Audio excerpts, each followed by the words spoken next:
You know that feeling, right? When you spend hours, maybe even days, just stuck, turning a decision over and over in your head. We tell ourselves we're just being thorough, responsible. But if we're being honest, it doesn't feel like we're being smart. It feels like we're trapped. So let's just ask it straight up. All that brain power you're using, is it actually careful planning? Or is it just paralysis? You can feel that, can't you? That heavy, frozen sensation where you're literally being weighed down by your own thoughts? And the philosopher Friedrich Nietzsche, he had a really powerful way of looking at this. He didn't see overthinking as a sign of a great intellect. Not at all. He called it a psychological prison. And the craziest part? It's a prison we build for ourselves, brick by brick, to avoid the scary, thrilling mess of actually living.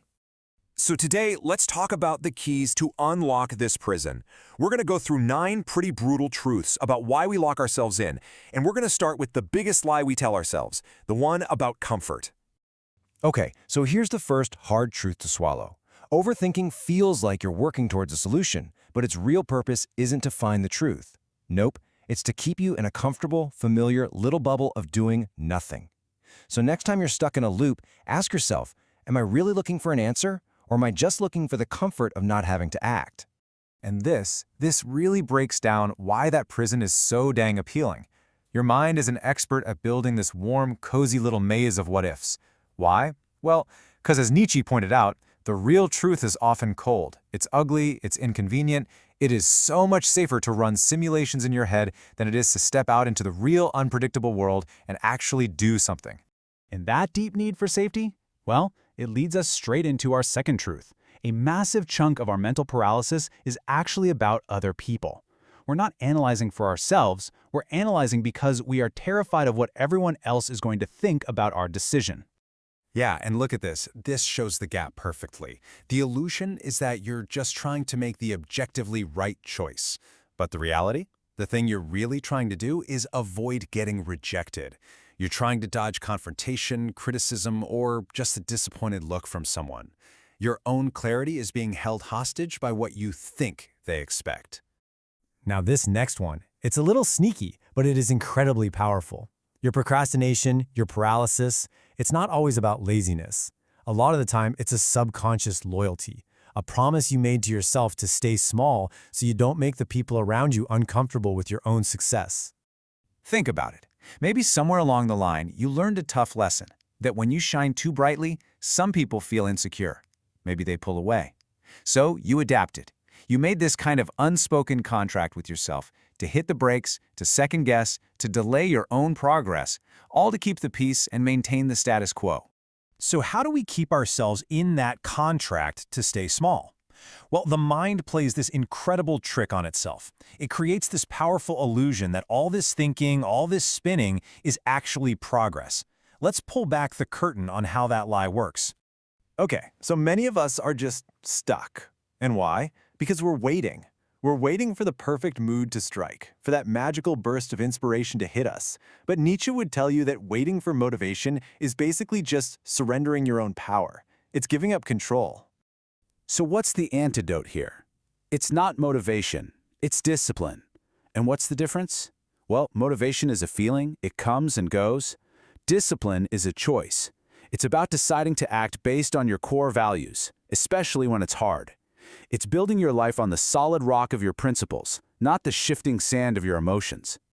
And this leads right into truth number 5. We get really, really good at dressing up our inaction.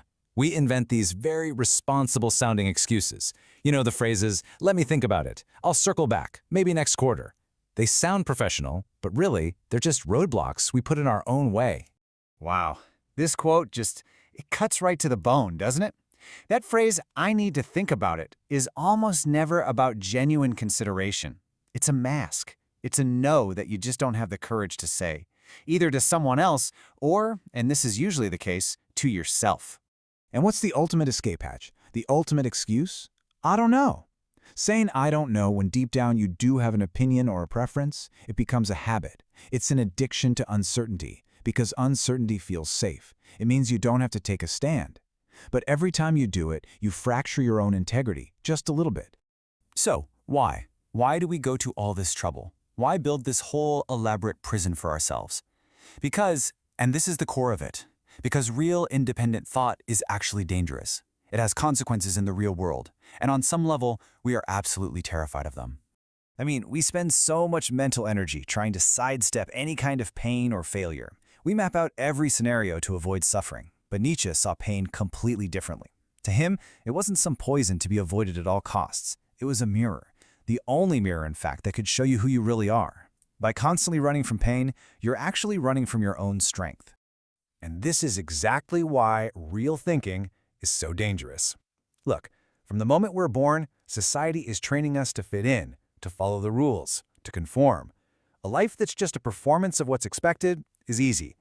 The moment you stop overthinking and make a truly independent, bold decision, you threaten that system. Your action, your growth, forces other people to look at their own inaction, and that can have very real social consequences. Okay, this brings us to the end. The final and honestly the most powerful key to escaping the prison of your own mind. This is the one that cuts through every single excuse we've talked about. There is one final truth you have to remember.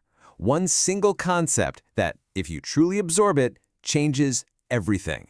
And it's all wrapped up in this one simple question: why do you act like your time is infinite? All the overthinking, the delaying, the waiting for the perfect moment, it's all based on a subconscious belief that you have forever. You procrastinate because you've forgotten the single most fundamental, inescapable truth of your existence. You know, for Nietzsche, death wasn't some morbid, depressing thing to ignore. It was a tool, an incredibly clarifying force.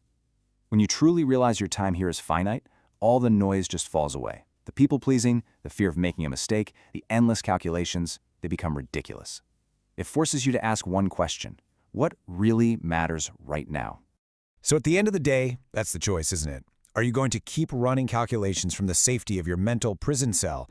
Or are you going to use the short, precious, and beautiful time you actually have to live? The paralysis only ends when you make a decision. The choice is yours.